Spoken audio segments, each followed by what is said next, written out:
जानते हैं हर व्यक्ति दुखी क्यों है? बहुत बड़ा कारण है। हर व्यक्ति इसलिए दुखी है क्योंकि आज तमाम इच्छाएं व्यक्ति की उसे परेशान कर रही हैं। आपके सुखी होने का मैं एक मंत्र आपको दे सकता हूं। जिसे सुखी होना हो वो अपनी इच्छाओं को समाप्त कर दे। चाह गई चिंता मिटी मनवा वे परवाह, जिसको कछु ना चाहिए सो ही साहंसाह। जब कुछ नहीं चाहिए तो आपको सब कुछ मिल जाता है, और कुछ चाहिए तो आपको कुछ नहीं मिलता। इसलिए चाह ही मिटा दो। चाह जी से लगी जी जरा हो गया, चाह हरि से लगी जी हरा हो गया। चाह इनकी हमें हरदम चाहिए, और अगर ये चाहे हमें तो फिर क्या चाहिए। ये चाह वहां तक चली जाए कि ये हमें चाहने लग जाए। हम क्या चाहते हैं? हम संसार के तुच्छ प्राणी हैं। हम पत्नी पति परिवार बेटा बेटी मकान पद प्रतिष्ठा, हम घर दुकान मकान के पीछे पड़ रहे हैं। अरे भगवान को चाहो। ये संसार का चाहना कोई चाहना है?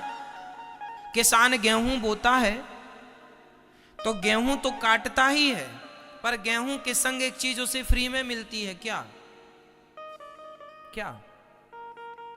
भूसा, भूस। जैसे किसान भूसा के लिए गेहूं नहीं बोता, बोता है गेहूं के लिए, पर गेहूं तो मिलती ही मिलती है, संग उसे फ्री में क्या मिलता है?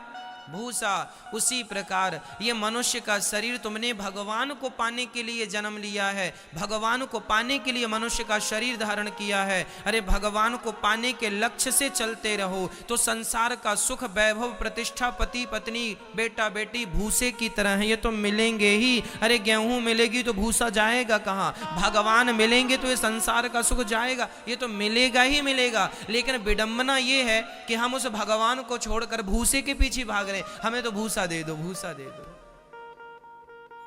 ये पत्नी पति बेटा बेटी पैसा पद प्रतिष्ठा जिसके पीछे आप भाग रहे हो, मैं ये नहीं कहता कि पैसे ना कमाओ, कर्म करना बुरा नहीं है, पैसे कमाना बुरा नहीं है, पर उस पैसे में आसक्ति रखना बुरा है। समझ रहे हैं? दो बातें हैं यहां पर। नहीं समझोगे सही तरीके से तो मेरी बात का गलत अर्थ हो जाएगा। पैसा कमाना बुरा नहीं है, मैं ये नहीं कहता कि आप हाथ पे हाथ रखे बैठ जाओ, ऐसे में तो अकर्मण्यता आ जाएगी। पैसा खूब कमाइए, काम खूब कीजिए, पसीना खूब बहाइए, पर जो धन के पीछे आप पागल हैं वो पागलपन धन के पीछे ना होकर वो पागलपन भगवान के पीछे हो तो जीवन संवर जाएगा। वो पागलपन ना हो धन से। हम ये नहीं कहते कि पैसा ना कमाओ, खूब पैसा कमाओ, भगवान करें आपके पास करोड़ों हो अरबों हो खरबों हो, लेकिन उसमें रत्ती भर भी मोहब्बत ना हो। प्रेम तो भगवान से ही हो। पैसे से प्रेम कर लोगे तो किसी का कोई फायदा नहीं है। बताओ, कर लो ना पैसे से प्रेम, है तो आप लोगों को पैसों से प्रेम, क्या फायदा हुआ? और मीराबाई ने पैसों से मोह हटाकर भगवान में मन लगाया। सदियां बीत गई, मीरा भले लोग कहते हैं मर गई, पर आज भी भक्तों के हृदय में जिंदा है।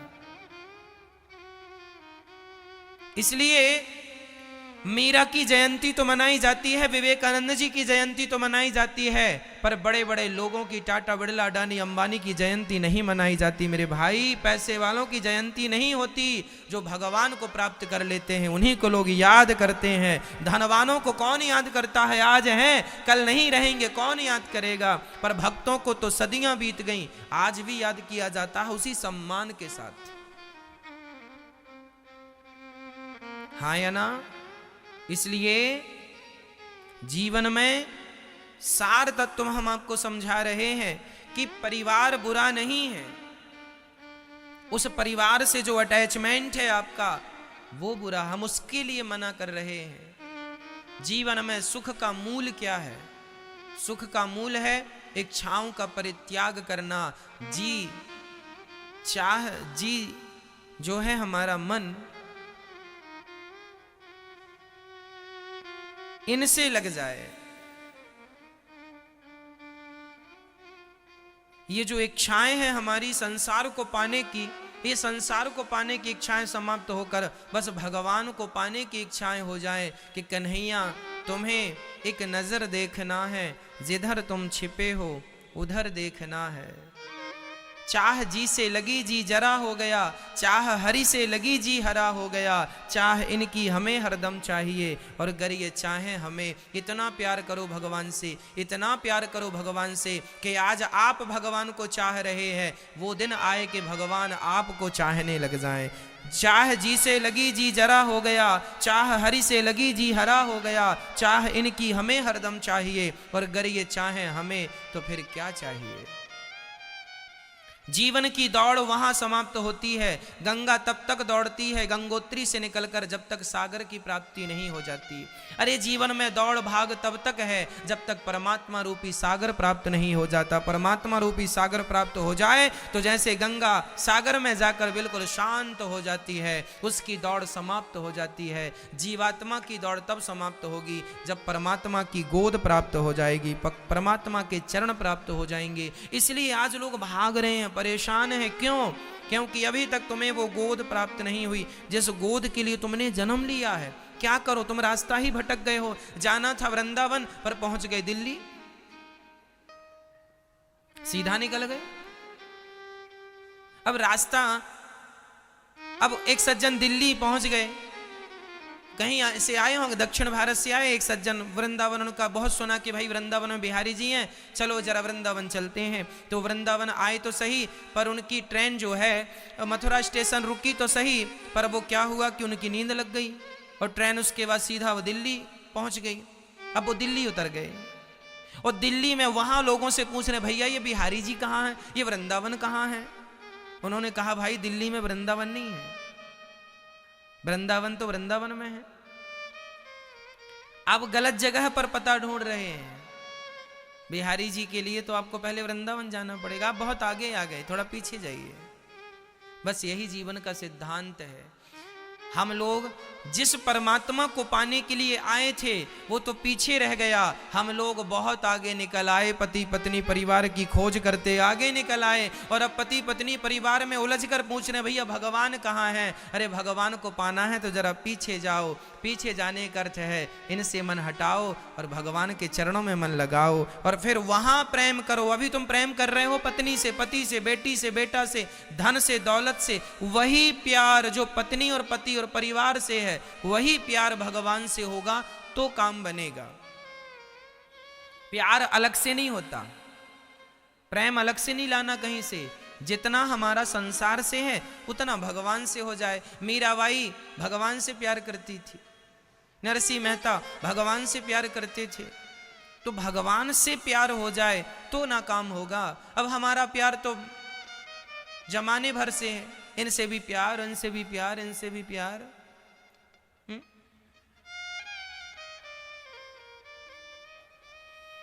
हमारी मैयाएं, अरे भैया ये सुपड़ा हमारा है, ये गैया हमारी है, ये पलंग हमारा है, ये गिलास हमारी है, ये चम्मच हमारी चम्मच तुम्हारे पास कहां से आ गई? हाँ, चोरी करते हो चम्मच की। ये चम्मच हमारी है, ये गिलास हमारी है, ये कटोरी हमारी है। सारी जिंदगी आपकी तो यही करते निकल गई ना। ये चम्मच हमारी है, ये गिलास हमारी है, ये लोटा हमारा है, ये बर्तन हमारे हैं। कब कहा आपने कि भगवान हमारे हैं? गोविंद मेरो है, गोपाल मेरो है। भगवान मेरे हैं, मेरे तो गिरधर गोपाल। वो तो कहा नहीं ये चम्मच मेरा है, ये गिलास मेरी है, ये कटोरी मेरी है, ये गैया मेरी है, ये बछड़ा मेरा है, ये बेटी मेरी है, ये बेटा मेरा है, ये पत्नी मेरी है, ये दुकान मेरी है, ये बोतल मेरी है, ये बर्तन मेरा है, ये फला क्या क्या कहते हो, ये घर मेरा है, ये छत मेरी है, ये बेडरूम मेरा है, ये किचन मेरी है, ये सब मेरा, सब मेरा।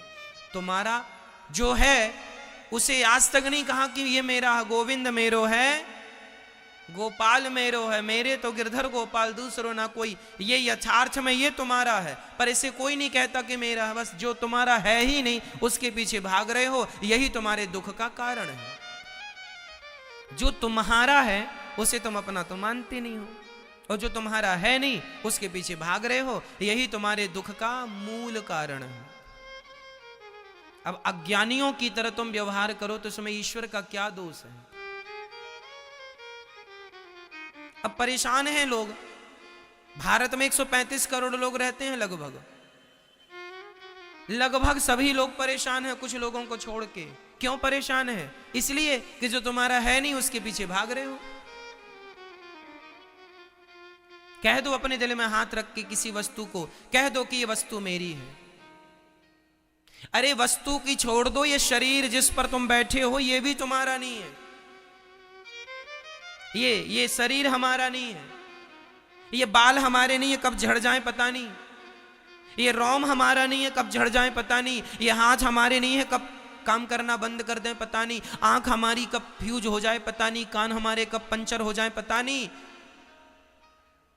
और तुम कह रहे हो गिलास हमारी है, चम्मच हमारा है, कटोरी हमारी है, झुमका हमारा है, साड़ी हमारी है। एक सज्जन लड़ पड़े, है ना। एक मैया एक जगह घूमने गई, घूमने मीन्स चलो वृंदावन आई। तो वहां एक महिला ने अपनी साड़ी सुखाने के लिए टांग दी। तभी वहां पर दूसरी महिला ने भी अपनी साड़ी डाल दी। संयोग से दोनों की साड़ी एक सी थी। तो उसने, पहली वाली ने अपनी साड़ी उठाई तो उसके संग वो भी फंस गई। तो वो दोनों साड़ी उठा के ले गई। अब उसने आकर कहा क्यों जी हमारी साड़ी यहां थी। तभी उसको रखी दिख गई कि इसके यहां पे रखी है साड़ी। क्यों जी तू चोर है, मेरी साड़ी ली रखी है। लो भैया, साड़ी के चक्कर में दोनों का महाभारत चालू हो गया। ये साड़ी मेरी है, ये साड़ी मेरी है, साड़ी मेरी है। घंटे बर्बाद कर दिए लड़ाई झगड़े में। साड़ी मेरी है, साड़ी मेरी है, ये तो गाना गाया, पर सारी जिंदगी में कभी ये नहीं कहा कि भगवान मेरे हैं, भगवान मेरे हैं, भगवान। नहीं ना, साड़ी मेरी है, साड़ी मेरी है। ये जमीन मेरी है, ये मेरी जमीन में तुमने बाड़ी लगा ली, तार लगा लिया। ये भाई मेरी जमीन 2 इंच तुमने बढ़ा ली, 1 फीट तुमने मेरा कब्जा कर लिया। ये जमीन मेरी है, ये खेत मेरा है, ये घर मेरा है, ये प्रॉपर्टी मेरी है। कब कहा अपने इस प्रेम से कि गोविंद मेरा है, भगवान मेरे हैं। और नहीं कहोगे जब तक, तब तक यूं ही पिसते रहोगे। पुनरपि जननम पुनरपि मरणम पुनरपि जननी जठरे शयनम। जन्म मृत्यु जन्म मृत्यु जन्म मृत्यु का चक्र चलता रहेगा। तुम पिसते रहोगे, कभी स्त्री बनोगे, कभी पुरुष बनोगे, कभी हाथी बनोगे, कभी घोड़ा बनोगे, कभी चींटी बनोगे, कभी मकड़ी बनोगे, कभी कुछ बनोगे। पिसते रहो। यदि इस चक्र से बचना है, मोक्ष के द्वार तक पहुंचना है, तो छोड़ दो कि संसार मेरा है। कहने लग जाओ कि बस भगवान मेरे हैं, भगवान मेरे हैं, कृष्ण मेरे हैं, श्रीमन नारायण मेरे हैं, श्रीमन नारायण मेरे हैं, बस वही मेरे हैं। ये यथार्थ है। अब इसके बल पर काम करो। मैं बिल्कुल फिर से दोहरा दूं कि मैं ये बिल्कुल नहीं कहना चाहता कि आप अकर्मण्य हो जाएं। काम करें, पत्नी के संग रहें, पर भाव यही रहे कि ये पत्नी मेरी संपत्ति नहीं, ये तो ईश्वर की संपत्ति है। ये बेटा मेरा नहीं, ये भगवान का दिया प्रसाद है। ये दुकान मेरी नहीं, ये दुकान परमात्मा का दी प्रसाद है। हम तो एक मैनेजमेंट कर रहे हैं समाज। मैनेजर जो होता है बैंक का, क्या वो बैंक उस मैनेजर की होती है? अरे बैंक का सारा हिसाब किताब मैनेजर करता है। करोड़ों का लेन और करोड़ों का देन, लेन देन कौन करता है? मैनेजर करता है। उसी के हाथ में चाबी होती है। करोड़ों का हिसाब करता है, लेना और देना करता है। पर वो मैनेजर कभी ये नहीं कहता कि मैं इस बैंक का मालिक हूं। उसी तरह तुम अपने घर में केवल मैनेजमेंट के लिए हो, मैनेजर हो। तुम्हारे परिवार का, दुकान का, तुम्हारे जीवन का, तुम्हारे शरीर का, तुम्हारी श्वासों का, तुम्हारी धड़कन का मालिक तो गोविंद है, कृष्ण मालिक हैं। मालिक वो हैं, तुम केवल मैनेजर हो। लेकिन तुम गलती क्या करते हो? मालिक बने बैठ गए, मैं मालिक हूं। अरे तुम्हारी सांसें भी उस परमात्मा के अधीन हैं, हाँ या ना? तुम्हारे अधीन होती तो तुम तो कभी मरते ही नहीं। यदि तुम्हारी सांसें तुम्हारे अधीन हैं तो तुम मर क्यों गए? क्यों मर गए वो लोग जो कहते थे मेरे पास बड़ा पैसा है? कहां गए? पर पैसा बचाए तुम्हें? आए बचाने पैसा? आए बचाने तुम्हारी प्रतिष्ठा? ना प्रतिष्ठा बचाएगी, ना पैसा बचाएगा। तुम्हारी श्वासों पर जो है ना परमात्मा का अधिकार है। इसलिए हम अपने घर के मैनेजर हैं। मैनेजमेंट संभालो, घर की देख रेख करो, जिम्मेदारियां उठाओ, निभाओ। पर मालिक भगवान है। प्रभु आप ही हमारे पालनहार हैं, आप ही हमारा पोषण कर रहे हैं, आप ही इस जीवन के हमारे सारथी हैं। जैसे अर्जुन के सारथी